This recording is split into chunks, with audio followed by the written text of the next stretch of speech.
warahmatullahi wabarakatuh.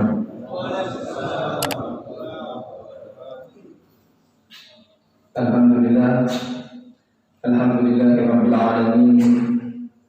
Wa bihi nasta'inu ala umuri dunya wad din.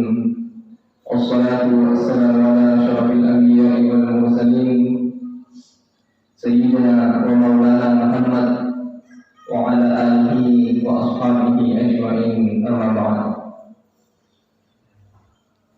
Bapak-bapak, ibu-ibu sidang jamaah subuh yang dirahmati Allah, puji syukur kehadirat Allah Subhanahu wa taala yang telah memberikan kita nikmat iman dan Islam serta kesehatan jasmani dan rohani, sehingga pada subuh yang mubarak ini kita masih tergerak untuk melakukan ketaatan kepada Allah Subhanahu wa taala, yaitu mendirikan salat subuh secara berjamaah. Kata para ulama, sehatnya jasad jauh lebih baik daripada kaya harta. Sebab orang-orang yang dikaruniai dengan kesehatan itu jauh lebih mudah untuk melaksanakan ketaatan, jauh lebih mudah untuk melaksanakan kebaikan dibanding orang yang sakit walaupun dia kaya raya.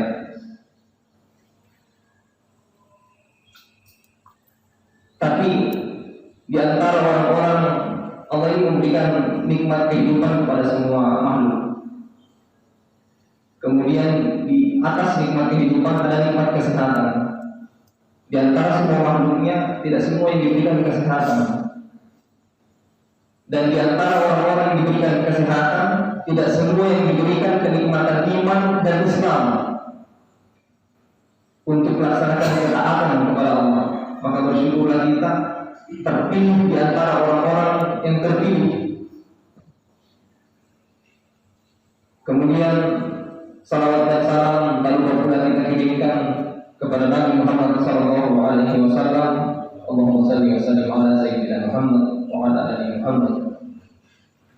Sebab berkat perjuangan beliau dengan keringat, cucuran darah, keringat dan air mata, sehingga kita bisa merasakan nikmatnya Islam, nikmatnya beribadah kepada Allah Subhanahu wa taala. Jamaah subuh yang dirahmati Allah.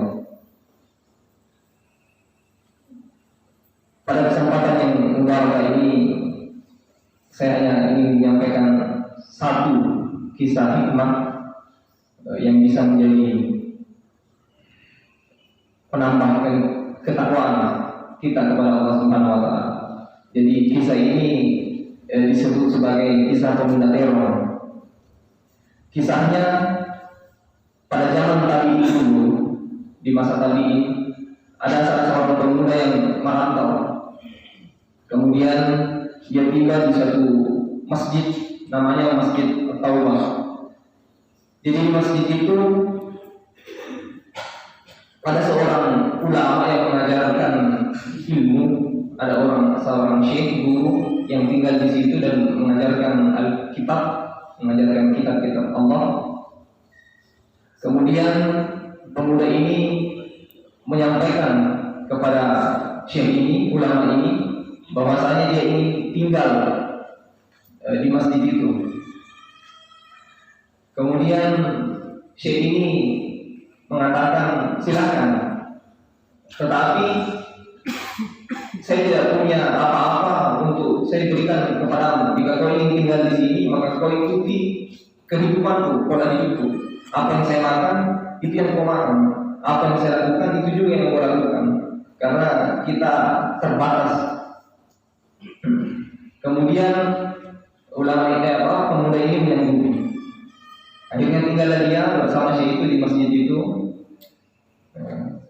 Kemudian belajar bersama ulama ini. 3 bulan dia tinggal, dia tahu, dari situ dia mengetahui bahwasanya gurunya ini, jadi saya sebut sebagai guru ulama ini, gurunya ini ternyata begitu zuhud. Dia terlalu membatasi diri, menjaga diri dari perkara-perkara yang haram. Kemudian sangat sederhana, kehidupannya begitu sederhana, pembawaannya begitu sederhana. Ada makanan dimakan, kalau tidak ada dia berpuasa. Pemuda ini singkat cerita, satu waktu persediaan makanan habis. Kemudian mereka berdua berpuasa. Setelah berpuasa, pemuda ini karena sudah beberapa hari, sudah 3 hari ya, dalam kisahnya sudah 3 hari kekurangan makanan, akhirnya dia begitu kelaparan. Kemudian saking dia tidak bisa lagi menahan laparnya, sementara gurunya masih bisa menahan lapar, dia sudah tidak bisa menahan laparnya. Makanya dalam satu riwayat disebutkan bahwa dia membungkuk atau saking tidak bisanya dia menahan lapar, dia bungkukkan belakangnya supaya perutnya tidak terlalu merasa kelaparan. Kemudian setan datang menggodanya, terbesit dalam pikirannya bahwasanya sudah halal bagimu untuk mencuri. Kemudian dia tergoda. Akhirnya dia melompat di rumah sebelah masjid, karena pada waktu itu batasan rumah dengan masjid itu hanya dibatasi oleh batang-batang rumah sebagai dinding-dindingnya, kemudian atapnya itu sebagai pelengkap rumah. Akhirnya dia melompat ke rumah sebelah masjid. Di rumah itu dia lihat ada 3 wanita yang tidak menggunakan hijab, tetapi dia tinggalkan, dia lewati rumah itu karena memang tujuannya bukan untuk mencari wanita, tapi tujuannya adalah untuk mencari makanan. Akhirnya dia lewati rumah yang pertama, dia lompat ke rumah yang kedua. Di rumah yang kedua itu dia mencium bau masakan. Kemudian pemuda ini tidak melihat tidak ada orang, akhirnya dia turun ke rumah itu. Kemudian dia temukan ada terong yang sudah dimasak.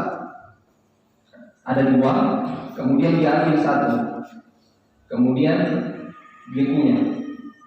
Ketika dia kunyah, sebelum dia telan, ketakwaannya kepada Allah itu muncul. Katanya, setan telah berhasil menggodaku dengan melakukan 3 dosa sekaligus. Jadi dia ingat kepada Allah, kemudian mengatakan dalam baginya bahwa setan telah berhasil menggodaku dengan melakukan 3 dosa sekaligus.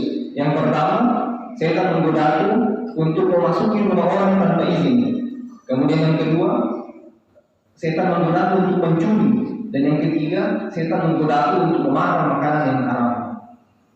Jadi sebelum dia punya, sementara dia punya, sebelum dia telan, dia langsung muntahkan. Begitu ketatannya kepada Allah itu muncul, dia langsung muntahkan makanan itu, dia lempar terong itu, kemudian dia kembali ke masjid.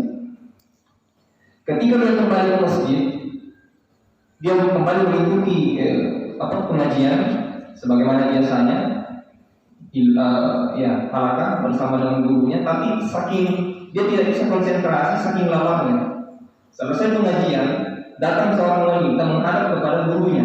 Kemudian dia membicarakan sesuatu dari arah kejauhan. Dia melihat wanita itu berbicara dengan gurunya dengan sangat serius. Kemudian tiba-tiba gurunya memanggilnya. Kemudian mengatakan bahwa perempuan ini telah selesai masa iddahnya dan dia ingin dicarikan suami, dia ingin menikah, dan tidak ada yang bisa saya rekomendasikan selain ibumu. Kemudian pemuda ini ditanya, apakah kau ingin menikah? Dia diam. Ditanya, apakah kau ingin menikah? Dia tidak menjawab lagi. Ditanya lagi, apakah kau ingin menikah? Kemudian dia mengatakan, bagaimana mungkin saya menikah sementara saya sendiri tidak bisa mencarikan makanan untuk diriku, kesusahan dalam mencari makanan. Bagaimana saya ingin memberi makan kepada istriku? Kemudian gurunya mengatakan, tapi apakah kau ingin menikah?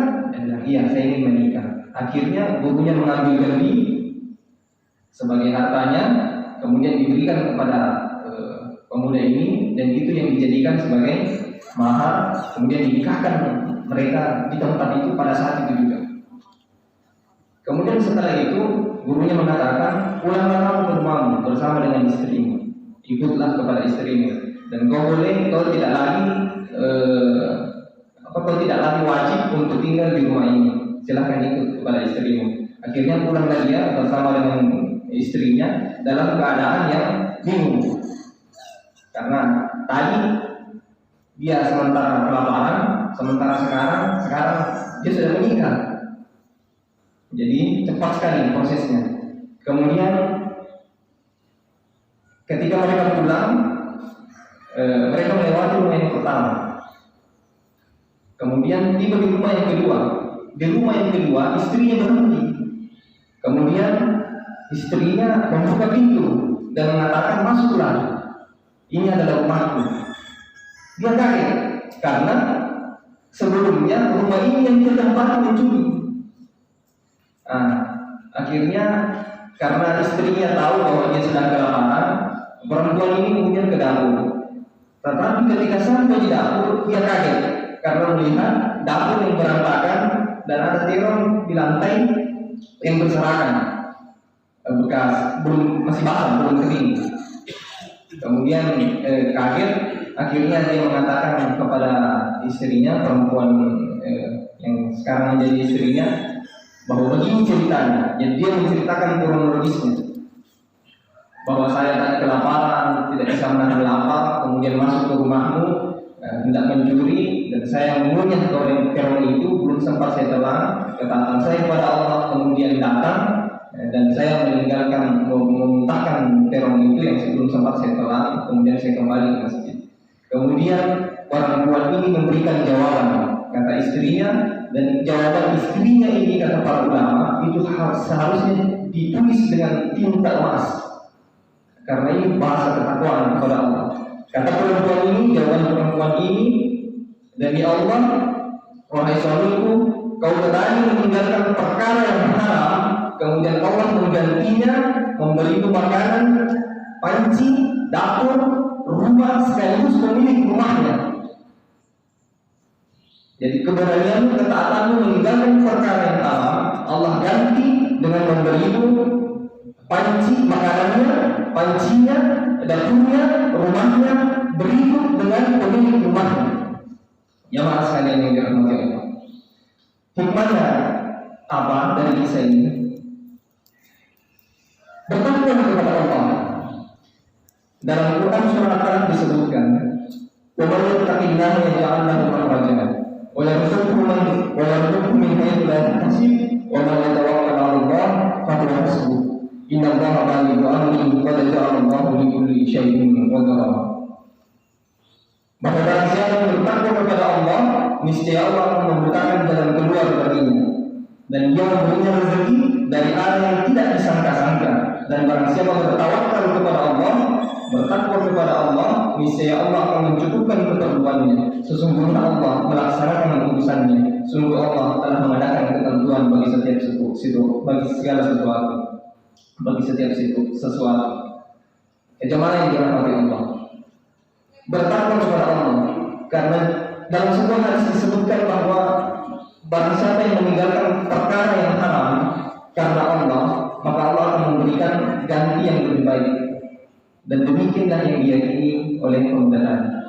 Semoga kisah ini memberikan sedikit pelecut iman kepada kita, meningkatkan ketakwaan kita pada Allah Subhanahu wa taala.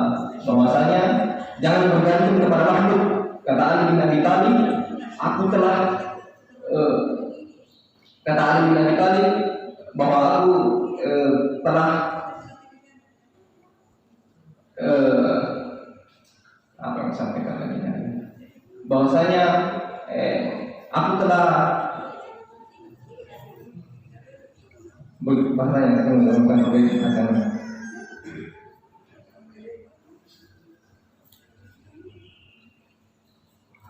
Iya, subhanallah. Saya tadi ingat, saya juga lupa.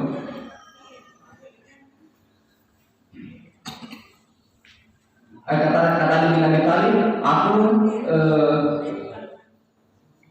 tidak ada kalimat terakhirnya itu, tidak ada yang lebih pedih. Aku telah, tidak ada yang lebih pedih selain berharap kepada manusia. Jadi seperti itu, bahwa sesungguhnya jangan bergantung kepada makhluk, karena sesungguhnya makhluk tidak mampu memberi apa-apa kepada kita, hanya Allah yang memberikan apa-apa kepada kita. Mohon maaf atas kelupaan saya. Semoga ini memberi manfaat terutama kepada pembicara sendiri. Hasbunallahu wa ni'mal wakil, ni'mal maula wa ni'mal nasir. Cukuplah Allah sebagai penolong dan Allah adalah sebagai pelindung. Sekian yang bisa saya sampaikan. Mohon maaf atas segala